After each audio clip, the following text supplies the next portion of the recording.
Let me just say this. Marco Rubio doesn't show up.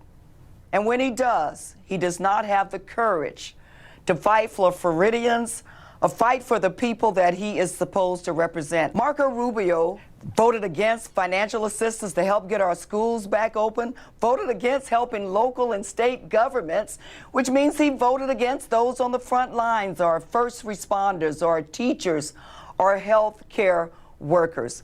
In other words, Marco Rubio does not have the courage to stand up and fight for the people that he represents. When things get a little shaky for him, he's just like the wind. Any way the wind blows, it is cool with him.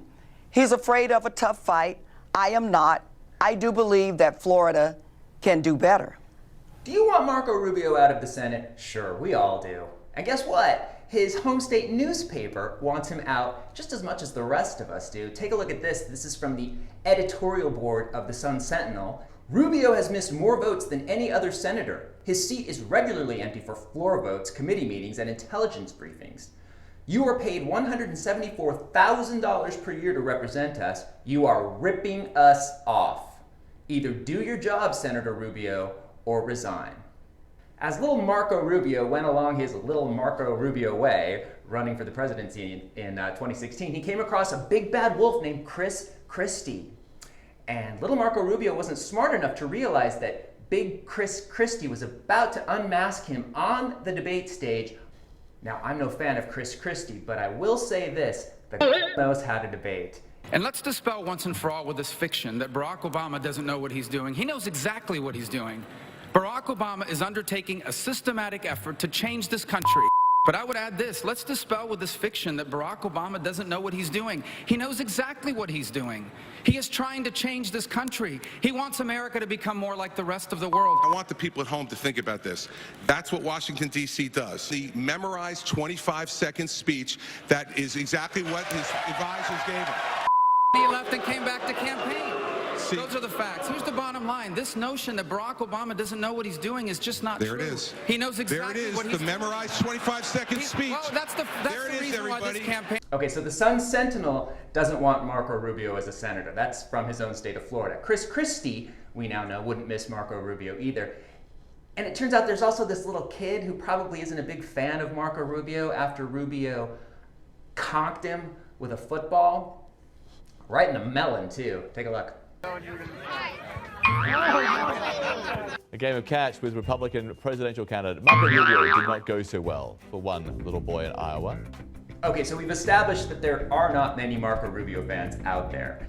I mean, when it comes to Marco Rubio, the facts are the facts. Marco Rubio voted against the American Rescue Plan. Marco Rubio voted to defund Planned Parenthood. Marco Rubio voted against equal pay protections for women.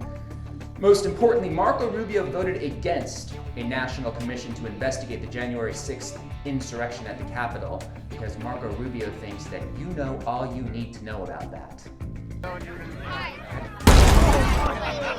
Despite all of this, it's important to know that Marco Rubio is going to be very tough to beat, and that is because of this, something you may not know about, Conservative Solutions PAC.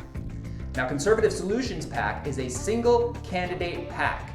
It is only funding one candidate, and that candidate is Marco Rubio. All the money goes to him.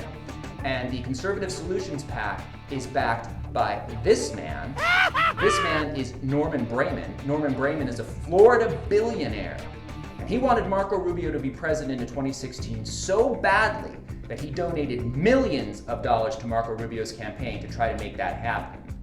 The New York Times had this to say about Braman and Rubio's relationship. Mr. Braman has bankrolled Mr. Rubio's campaign, financed Mr. Rubio's legislative agenda, and at the same time subsidized Mr. Rubio's personal finances. He hired Rubio as a lawyer, employed his wife to advise the Braman family's philanthropic foundation, helped cover the cost of Mr. Rubio's salary as an instructor, and gave Mr. Rubio access to his private plane. So you get it. Marco Rubio is very well funded. He has his own personal little tycoon piggy bank by the name of Norman Braman. That's how Marco Rubio has gotten to where he is. But we have a candidate of our own.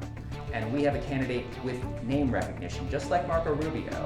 And we have a candidate who is bold and confident and has a legitimate track record, and that is Congresswoman VAL DEMINGS. VAL DEMINGS comes from a family I think we can safely regard as humble. Her father was a janitor, her mother was a maid. She's the youngest of 7 children and the first in her family to go to college.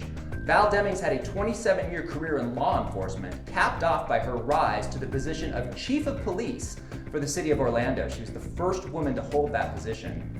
From there, she took on Congress. She has repped Florida's 10th district since 2016.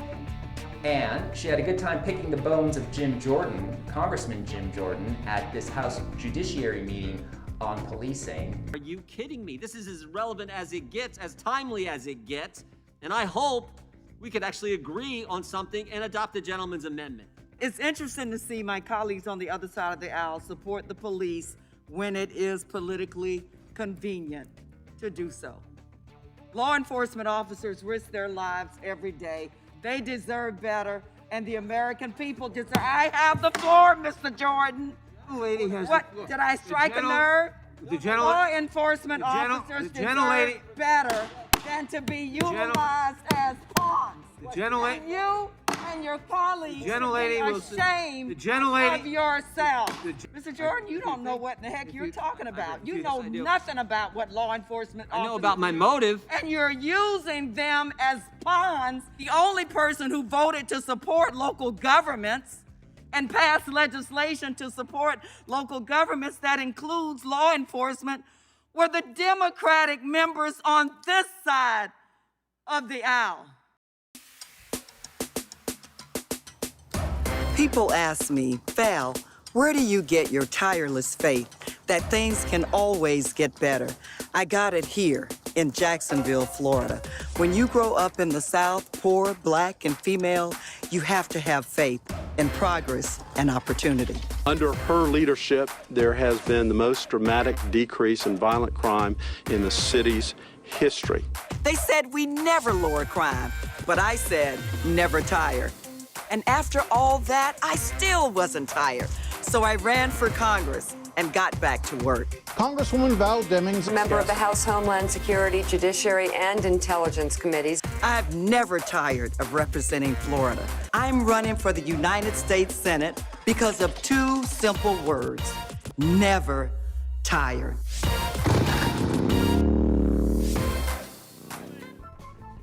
VAL DEMINGS is ready to stand up for all Floridians. She's not afraid of a fight, and she knows that Florida is worth the fight for Democrats.